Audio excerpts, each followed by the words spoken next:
What's up, Callo community? This is your host, Hannah Kirkpatrick, back with another segment. Today, I'm interviewing Shae Worthy, creative executive turned writer. This conversation was especially important as we really touch on the different aspects of developing oneself in this industry and how it pertains to the different pillars of Callo: creativity, compatibility, collaboration. Let's get into it. It's nice sitting with you here, Shae. How are you doing today? Good, how are you? I'm well, thank you. So I want to get started and just hear about your story. Like, where did you come from? Like, how did you begin as a creative? Give us a little background on that. Yeah, well, I'm one of the fleet of traitorous East Coasters who've moved to the West. I'm from New York, first generation American, and up until a few months ago, I was an executive at Sony, working in development, but in the space between then and now, I've worn a lot of hats. I worked in casting for a while, and I got to work on things like Love, Simon, and then I did a lot of teaching of writing and filmmaking actually abroad, in Beijing and Berlin, and in Brooklyn, which is not abroad, but is very foreign to someone from the Bronx. And finally, I was, when I moved to LA, I landed at Sony Animation and felt so lucky to get to be at a place. I didn't anticipate getting to work at a place kind of right off the plane where I felt so aligned with the values of the company and the work that they wanted to create. And I had, again, as someone who didn't have much intersection with this industry at a young age, I didn't know what it looked like to work in animation. So getting that education, getting to be, I was initially the assistant to the head of the studio, but then getting to be an executive as well, I feel like I got such a sense of how this art form works that I, up until that point, was just kind of a casual, excited, but casual consumer. I would love to know what that transition was like for you, going from executive to now creative. So I was an exec at SPA, Sony Pictures Animation, for 2 years. And in that time, the pandemic basically started around the same time that I got promoted. So I was in a new job, I was living alone here in LA, and that was a lot going on at once. But when George Floyd was murdered, and there were the protests, and there was this real moment of reckoning for the country, but also for myself personally, my brain just broke. My brain just broke. And I was waking up in the morning, opening my laptop and just staring at the screen kind of vibes. And I had not written since college, really, or, in the few years after college, but I needed to. That's always how from when I was a kid, that's how I've worked through things that I don't understand, is through writing about it, and it gives me the distance to really kind of dive into things that are scary for me, and that I can't necessarily access as Shae. So I started writing a pilot that wasn't meant to be a pilot at first. It was just ideas and thoughts and post-its. You see all my post-its everywhere. And eventually started to turn into something else. And I remembered, that's what I went to school for. I kind of fell off the path for a while, but writing is something that I did feel so passionately about and do feel so passionately about as a way to sort of tackle, investigate, break apart, look inside of things that are hard. So that's kind of how I picked up the pen again, and I was very lucky. I had a mentor at TriStar that I've been connected with through a Sony mentorship program, who I told, I'm writing a thing. She was like, when you're done, send it to me, Catho and Busby. And I did, and she gave me some thoughts, and I was like, thank you.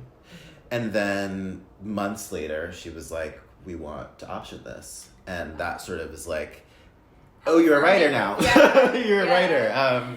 It's not a thing you're doing in your pastime. It's not just for your brain. People think that you are doing something that's good.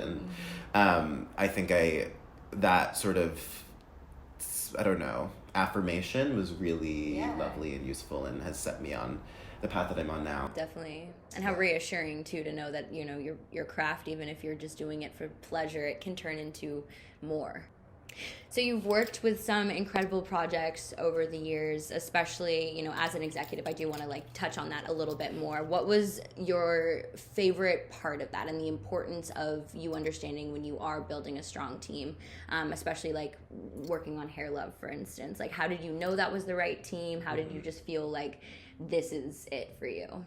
Hair Love and Young Love, which is the series spinoff, is sort of a cool full circle moment for me, because when I when I was an assistant, when Karen Tolliver, who's the producer of that project, had a screening at Sony. And it wasn't a Sony project yet, something that Karen was working on. And they asked me to like come and sit in the room and like give some thoughts. And it was just so exciting to get to, like, the bones of the project were already so exciting, and how amazing it felt it could be. And getting to sit in that room with so many smart people and to share thoughts again as an assistant was really gratifying in and of itself. So I felt very lucky to get to, as I was promoted into my executive role, Young Love, which is the spinoff of the Hair Love short, was like was one of my projects. I was the creative executive on the project, and it was really kind of awesome to watch it go from short, then to pitch, then to picked up, and then to like into production. But I feel like I just learned so much in that project, from thinking of Karen specifically, who is just like a powerhouse of a human being.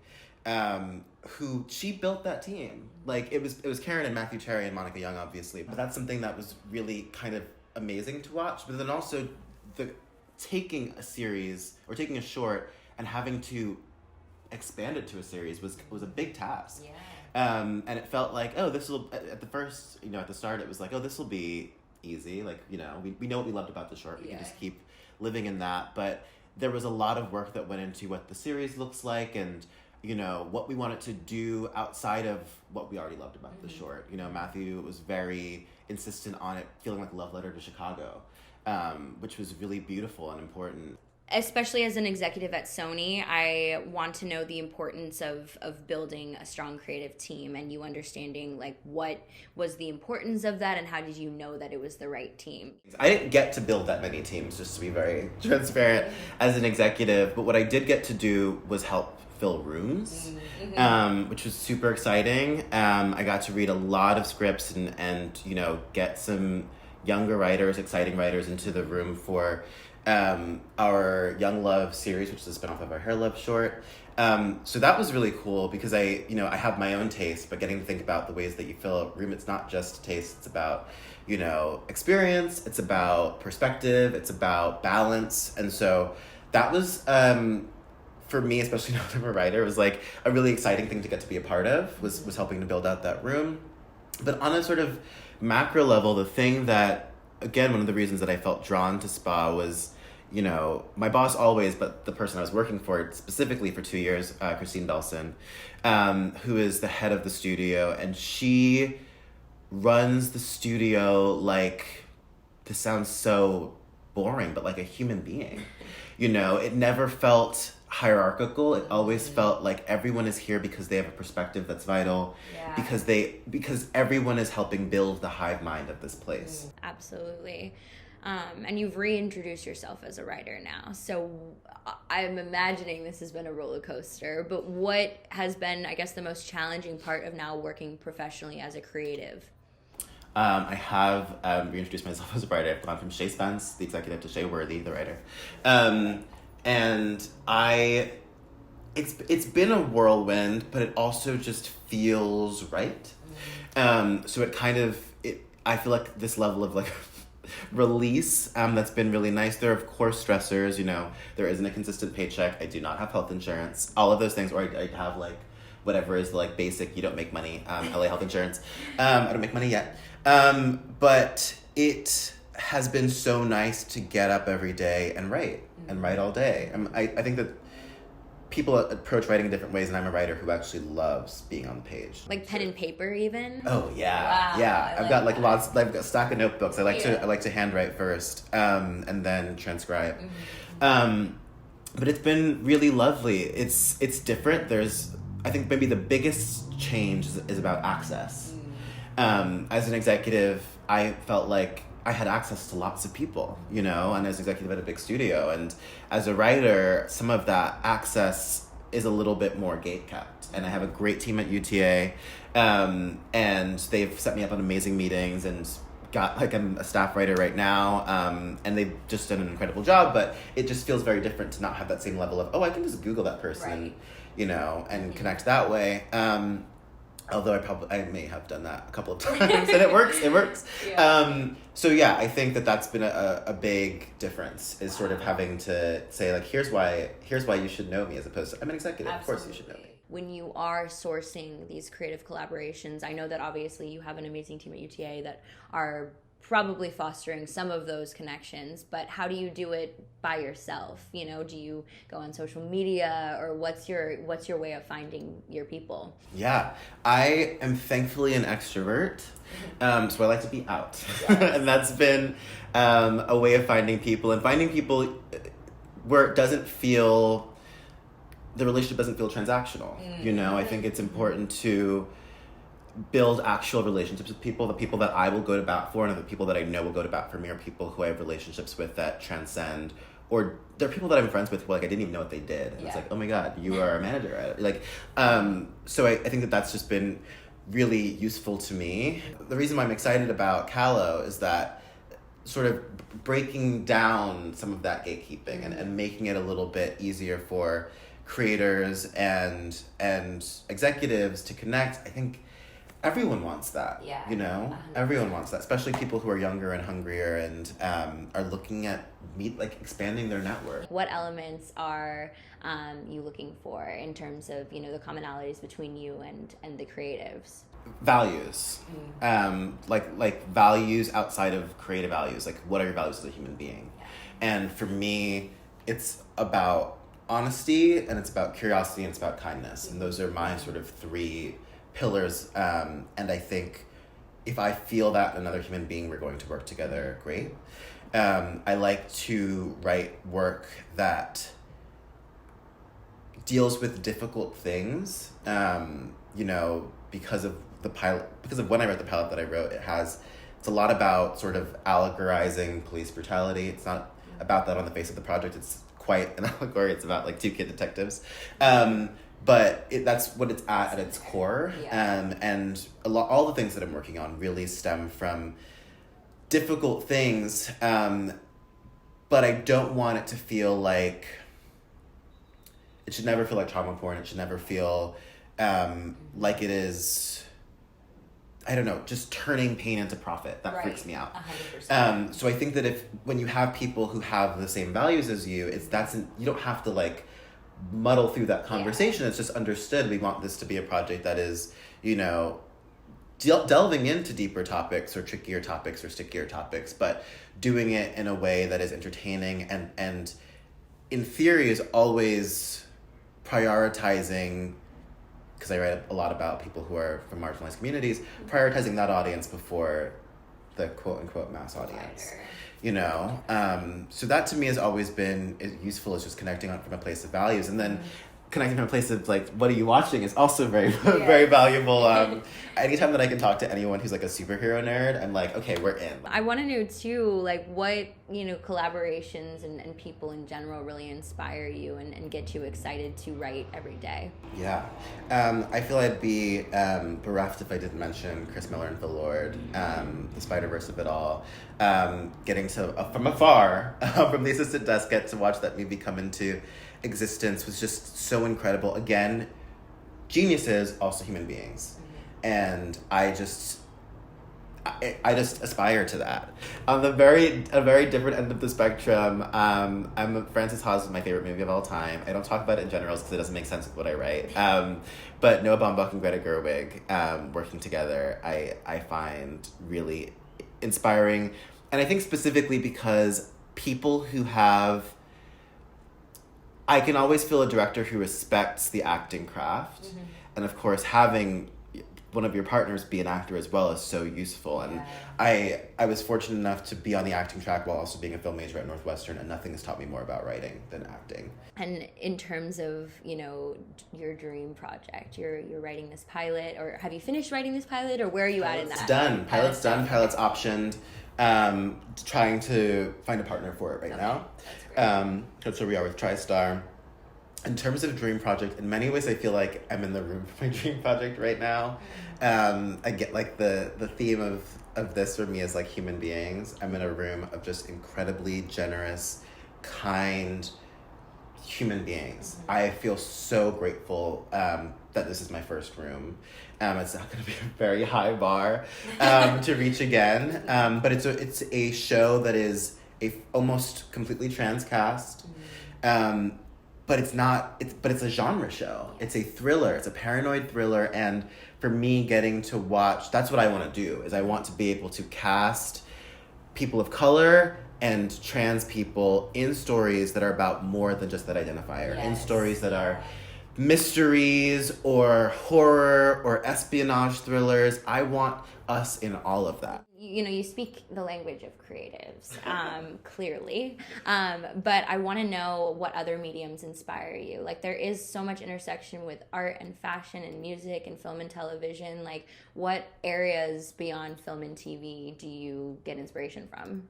I'm a big reader. I especially love graphic novels. I find it a tremendous amount of, it helps work your brain in a different way. All of the different writing mediums, I think, prioritize and are better at different things. And so for me, it's graphic novels. That visual storytelling actually intersects quite perfectly, I think, with writing for the screen.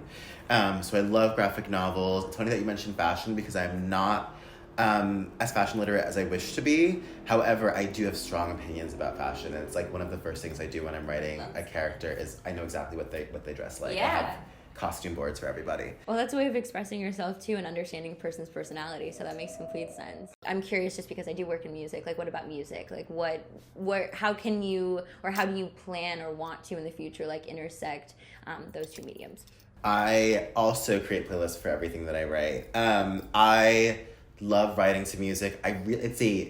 It's a huge dream to get to work on a musically driven project. I think music is magic, and I don't mean that in a hyperbolic way. I think that you hear a certain song and it produces this effect that is so powerful, and to get to pair that with, visuals, it's just, I think it's the coolest. But like, also on the other end of it, the pilot that I'm working on is a very, like, it's set in modern day, but it's got a very 70s aesthetic to it. So I was listening to a lot of, like, Steve Lacy and people who kind of make music that is modern, but is clearly pulling from the 70s and 80s. But from a business standpoint, I think involving musicians is just really smart right now. Not A Star Is Born. House of Gucci, would that have made the numbers that it made without Lady Gaga? No, it wouldn't have. Yeah. And I'm also Lady Gaga stan, so any moment that I have to evangelize about her, I will. But I think that it's really smart to utilize that star power, because that's the music lane is we keep talking about, I think, the sort of death of the Hollywood star. Like, there's less, like, leading men now. That icon. Yeah, but in music, they're still there, and I think so many musicians are so theatrical, the Janelle Monáes, like, I think that there's something really useful there. So it's, like, truly a dream. Where do you see yourself in the next 5 years, even 10, like, your dream? I want to be show running in 5 to 10 years. I feel like my work right now is to be generating as many just pages as I can every day.